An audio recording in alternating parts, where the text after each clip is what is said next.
Hello and welcome. In this video taken at the Gage Guild Spring Show in 2023, we will see something of the layouts presented at this event. The 6 layouts ranged in size from North Foreland at 40 feet by 3 feet to Templegate Wagon Works, which is only 3 feet 9 by 1 foot 6, and were all very inspirational examples of what is possible in 7mm scale. Judging by the number of viewers, these were all very popular with visitors, and this has limited the amount of video that it was possible to take at the time. In addition to these fully scenic layouts, also present was the East Midlands Test Track, which is capable of running virtually any type of stock in 7mm scale, whether DCC or various types of DC power collection and voltage. Later Also on. live steam and Sorry, 16mm scale Yeah, models no, it's on all right. Don't worry about 32mm it. gauge track. We will start with Dunwich. Colin French can always be relied upon to present an imaginative micro layout, and Dunwich is no exception. Although the village exists on the Suffolk coast, it never had a connecting railway, but this is a fine example in model form of what might have resulted from the Light Railways Act of 1896. The layout has no points, and changing the tracks is carried out via an off-scene traverser. The railway is DCC controlled and operated by Colin's wife Margaret while I was filming. The layout is 48 inches by 15 inches. A more comprehensive video from the November 2021 virtual show, narrated by Colin himself, is available at the URL below.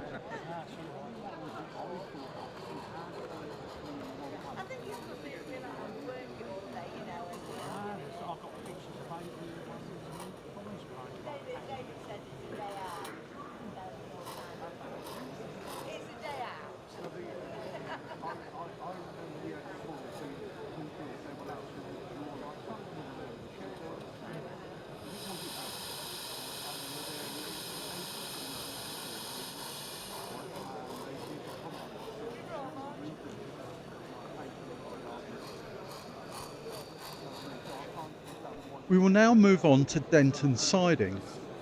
This is another location that exists, but in Northamptonshire in real life, and it is again without a railway.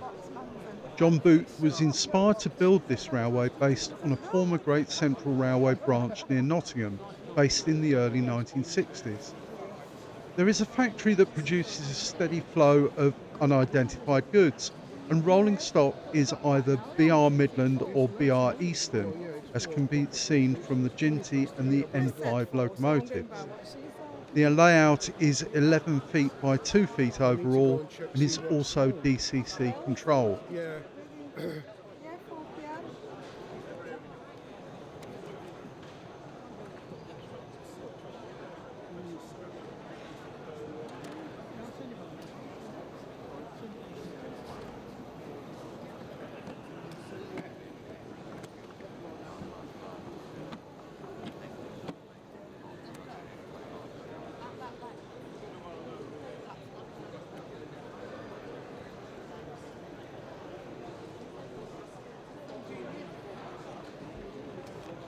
Oh, is that in two shapes of the boxes? Harborne St Mary, constructed by the Market Harborough Model Railway Group, is set in Devon or Dorset in the 1930s. It features a drop baseboard section to allow a bridge over a river, and is liberally provided with interesting and imaginative cameo scenes, from the camping coach party to the beach mermaid under the bridge. The layout is 22 feet by 2 feet and can be operated in traditional DC mode or DCC with sound. The club meets every Friday and has double O layouts as well as Yeah, but I'm another getting layout in convenience in having a 7mm lot. scale. So just split the points. Not been quite far enough back.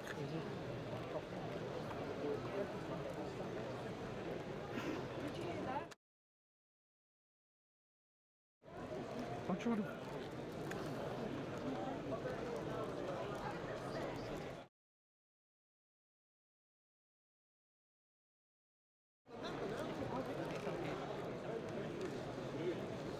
Yes.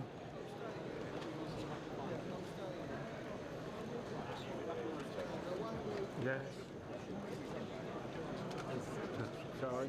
The largest scenic railway at the show was North Foreland by John and Peter Smith.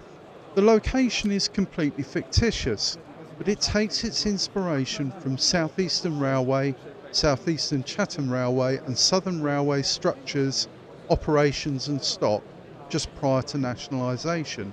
The main building, for example, is inspired by the 1915 Whitstable and Tankerton South Eastern Chatham Railway Station. There is a servicing point for visiting locomotives with a 60-foot turntable, plus a small shed for the station pilot. The railway is fully signalled and controlled by DCC with sound. If I run that loco up, you can come over the crossover and bring it in. Yeah.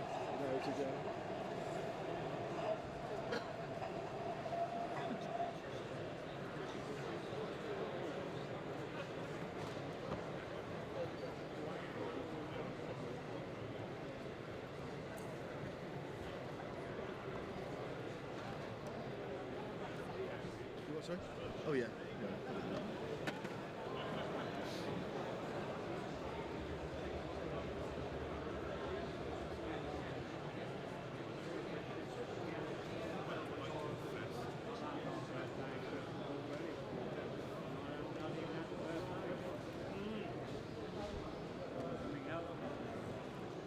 From the largest, we now move to the smallest on display. This is Templegate Wagon Works. It depicts a small wagon repair facility in the late 1970s, shunted by what was then a Class 08. I spoke to Dave Tailby, the layout's creator, at some length. He told me that until comparatively recently, he modelled in 4mm scale using EM gauge track. This was his first venture into 7mm scale, specifically designed to fit into the back of a small car for transport. We all know railway modellers are inventive and adaptive. I was particularly impressed by his means of operating the hidden sector plate, the layout being operated from the front with DCC sound.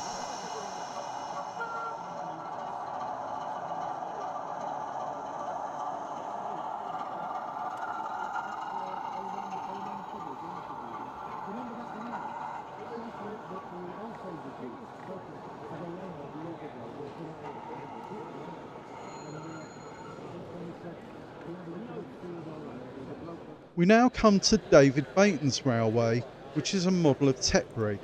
The last of the scenic layouts was inspired by the books of Paul Corral and Stephen Randolph, and is operated chronologically with appropriate stock from the period from 1950 to the line's closure in 1964. As I filmed towards the end of the show's closure, stock consisted of an AC Cars rail bus and is operated by DCC with sound. Judging by the crowds viewing earlier in the show, this was a very popular exhibit.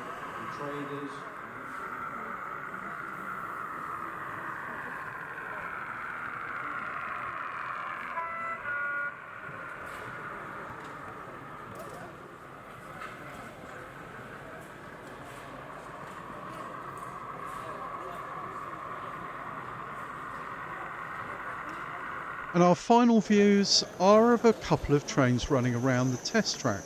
The locomotive in brass is actually live steam, and I don't think I will ever look at a connoisseur starter locomotive pit in the same light ever again. Thank you for watching.